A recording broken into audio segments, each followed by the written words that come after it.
Welcome to the Retirement's Next Steps podcast. I'm your host, Jill Templeton-Haislip, Global Real Estate Advisor and Senior Real Estate Specialist with Russ Lyon Sotheby's International Realty DeGeorge Partners.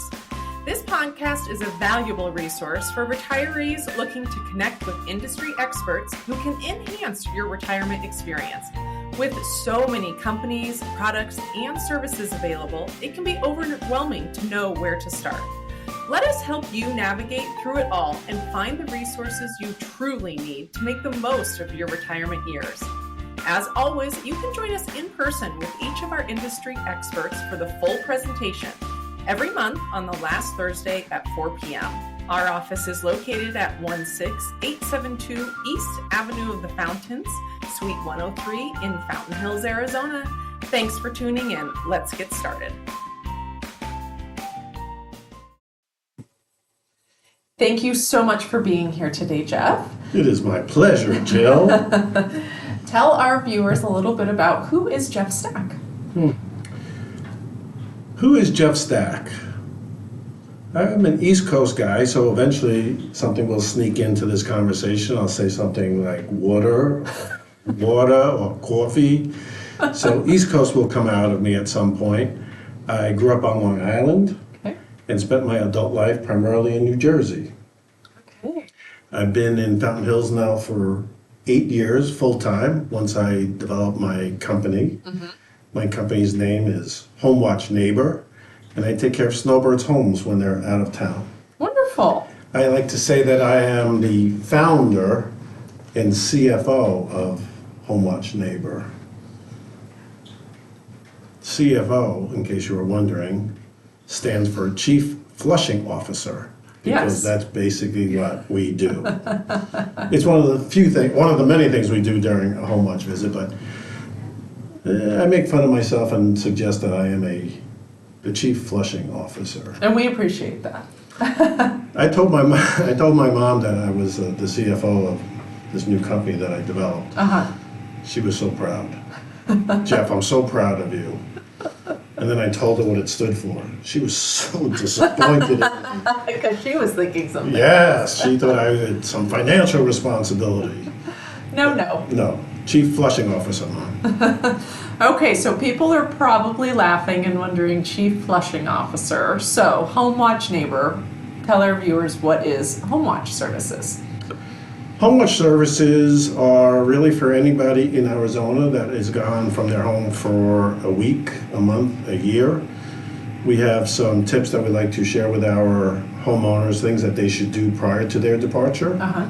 But on a regular visit, we would visit the home, we would turn the water on. Okay. And we turn the water on so we can fill P-traps. P-traps are U-shaped pipes under every drain in the house. Okay. Some of them we see quite evidently, like the one under the kitchen sink. Others are more challenging to see, like under the shower or tub.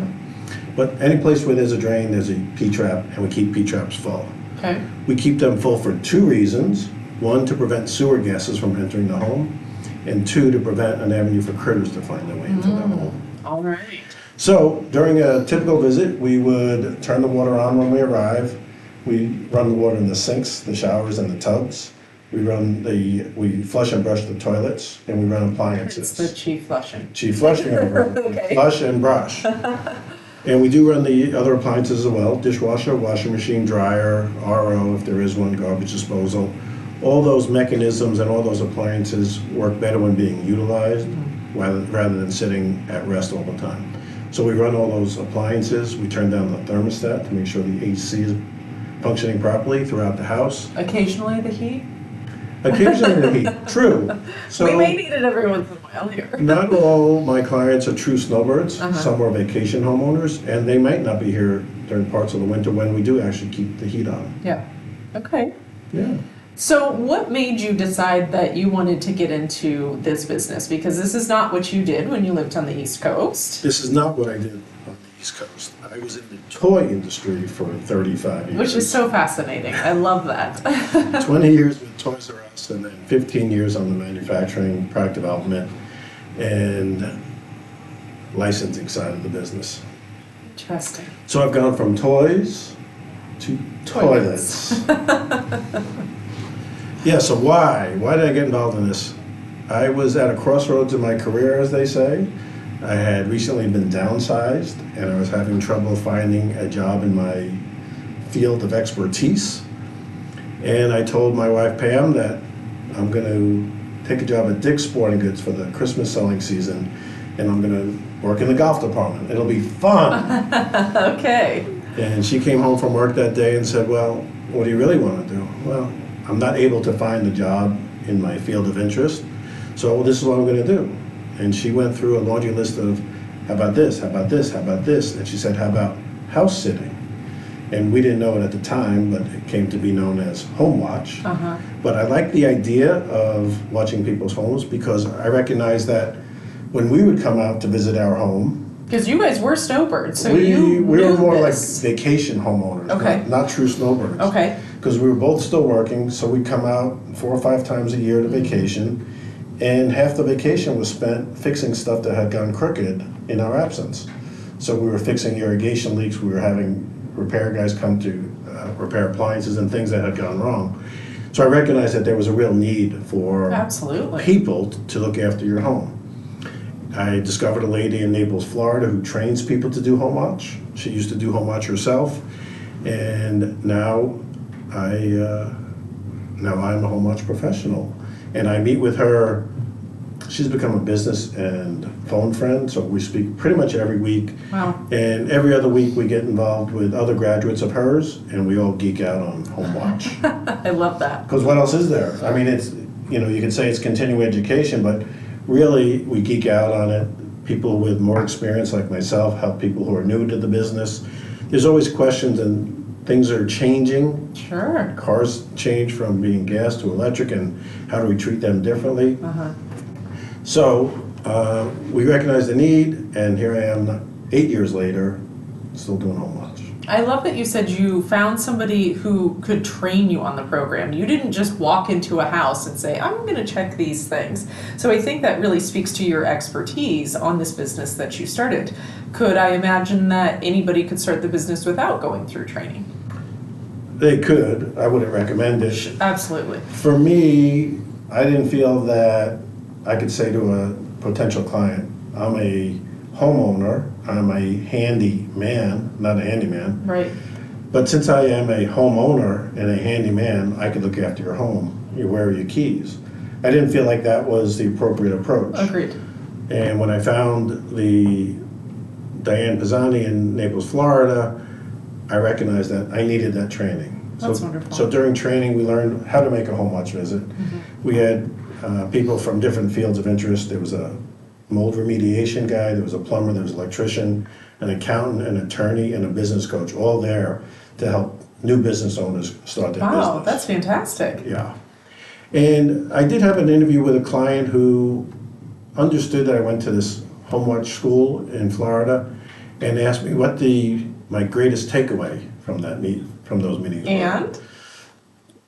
She kind of took me aback with the question. And then when I thought about it, I think the big thing was how to make an appropriate home watch visit. So we're checking ceilings, walls, and floorboards. We're looking for any signs of any water intrusion, any signs of any pest infestation, in addition to running the water, in addition to checking the pool, the landscape, the windows and doors for security purposes. All those things became quite easy to understand once you were given the initial lessons. Yeah. Yeah. Okay. So you had mentioned that it can be anywhere from somebody who's leaving just for a week or maybe a weekend. Is it even as short as a weekend if somebody's gone like 4 days, or what does that look like? I have not been asked to look after somebody's home for 4 days. I do have clients that are gone for 2 weeks, but they have special requests and needs because they're really full-time residents who are just going on vacation. So they may have plants that need to be watered on a regular basis. One client had a spa that was not being treated by the pool guy, so he wanted the chemicals balanced in his absence. They wanted trash bins brought down on the appropriate day, brought back on the appropriate day.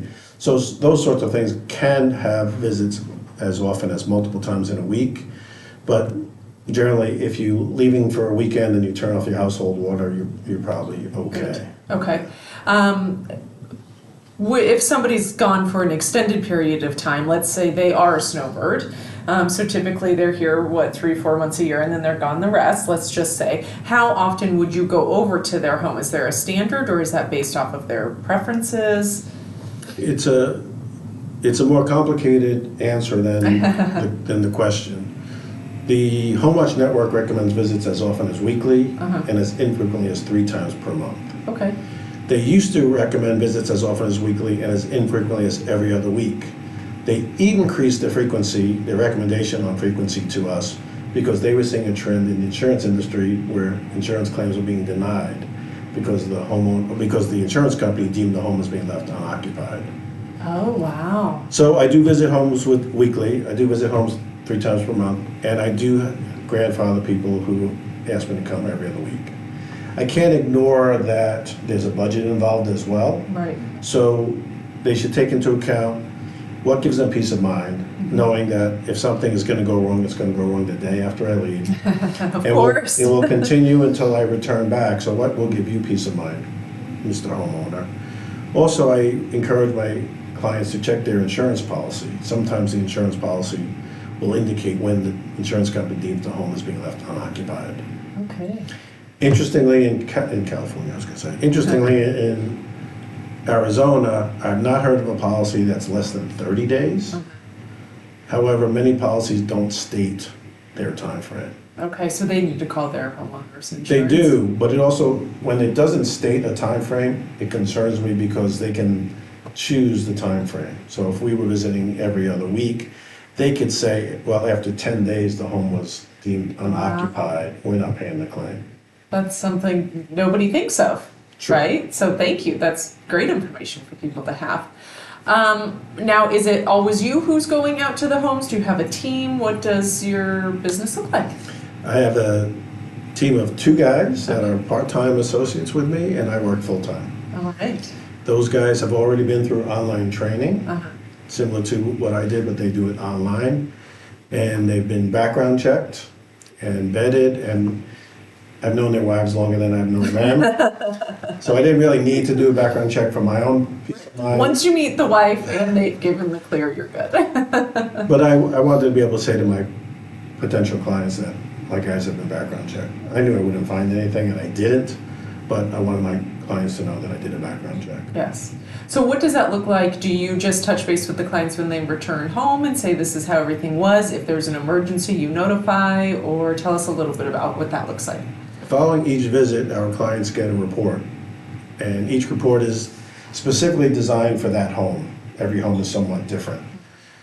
Following each visit, we send in a report, so no matter where they are around the world, if they have an internet connection, they can see the results of that report. That's great. Anything of note will include photographs as well. One of the photographs that we always include in every report is the water in the off position. It's such an important feature for us that it's part of every report we do. And if there is an emergent situation, I would assume you call them. We stop the emergency from happening, and then we reach out to the clients and let them know what it is that has happened, let them know what we've done so far, and let them know what we think the next steps should be. Okay. Is there a situation where, we get monsoons here in Arizona? If you know that a monsoon has hit a specific area that you have homes in, is that we go out there, or what does that look like? Is there emergencies, I guess, based off of weather? Right, there are weather emergencies, especially monsoon weather and microbursts. Yes. Some of them you don't know about until one of the neighbors points out that we had a microburst. But I do call the clients and let them know that there's been some severe weather, and would they like me to go and check on the house and make an emergency visit. Okay. And we do that. And then we do a modified version of a visit. We don't run all the water during that time frame. We're looking Makes for any sense. damage because of tree trouble or anything that's gone wrong with the pool, any roof leaks that are witnessed by ceiling, watermarks on the ceiling. Sure. I've seen some pictures you've posted of maybe some down cactuses and Correct. things like that. I've also seen some fun pictures you've posted of some bobcats that you've seen. And that's always fun. I mean, just to see the wildlife. What types of things can a homeowner do on their own to secure their home? You had mentioned something with the water, but I know you have a little trick for the freezer. I do. We do turn the water off. I do recommend everybody turn the water off. And there are two things. What did you reference? The freezer trick. The freezer trick. The freezer trick is really called the penny trick. Oh, I'm sorry. I didn't have the correct terminology. The penny trick is on our first visit, we put a cup of water in the freezer. On the next visit, we would expect it to be ice if the freezer was working properly. We put a penny on top of the ice. That's why it's the penny trick. And every time we visit the home, we would expect to see the penny on top of the ice. If the penny is now on the bottom of the ice, it's an indication that the freezer has failed for an extended period of time. The penny fell through the water, no longer ice, and it settled on the bottom. So if a client uses the penny trick in their own freezer, when they come back, they can check to see if there was a failure.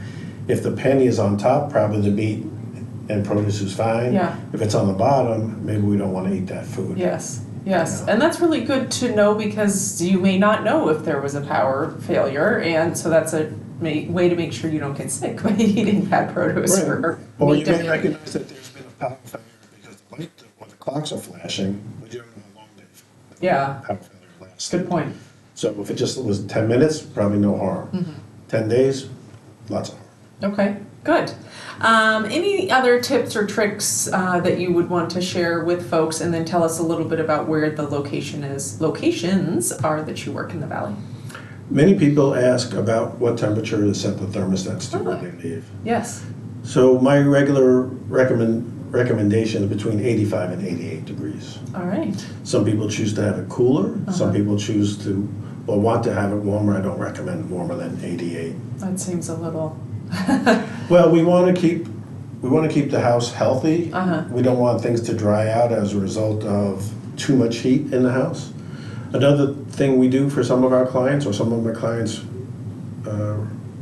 like us to do, we put buckets of water around the house.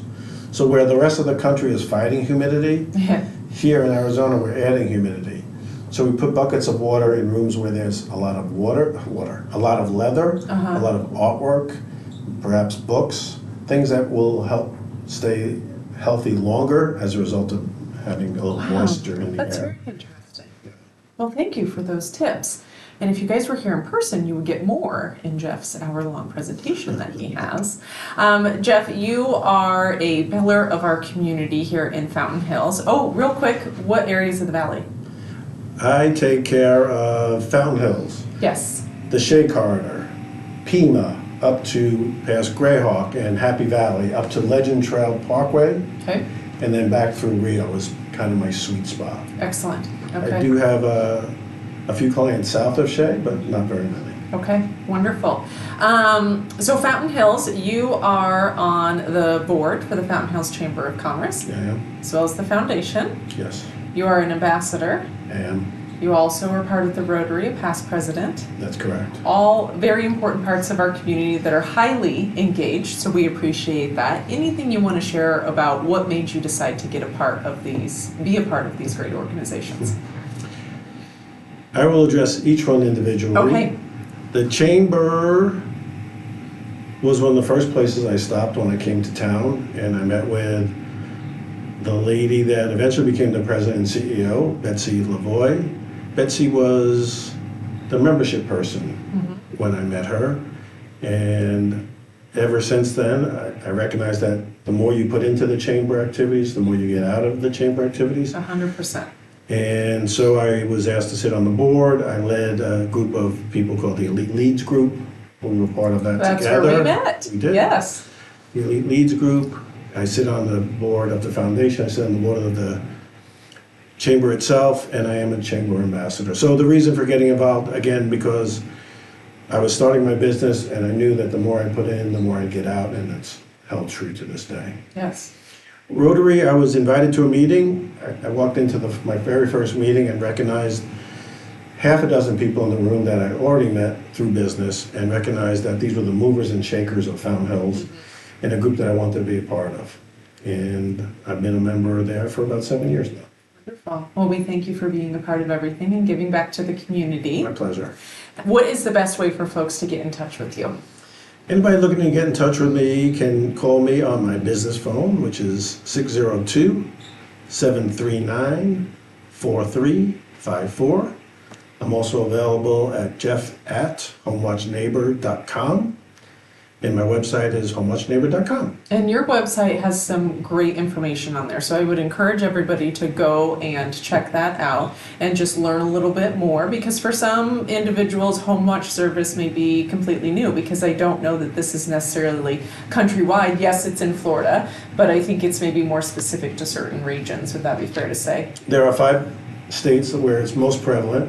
Florida, the Carolinas, Arizona, and California. All right, that makes sense. Well, Jeff, we want to thank you so much for being here today. This is our second podcast that we have done together. Jeff and I did one that you can take a look at on the Chamber of Commerce's website as well. And thank you again for being here today. Thank you, Jill.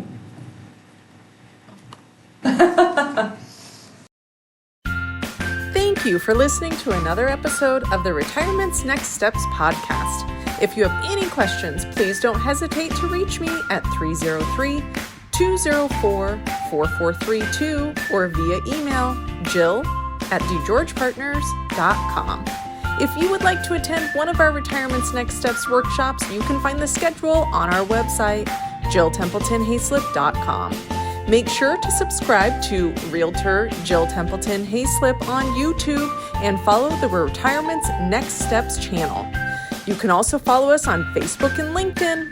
Wishing you a happy and fulfilling retirement. We look forward to connecting with you soon.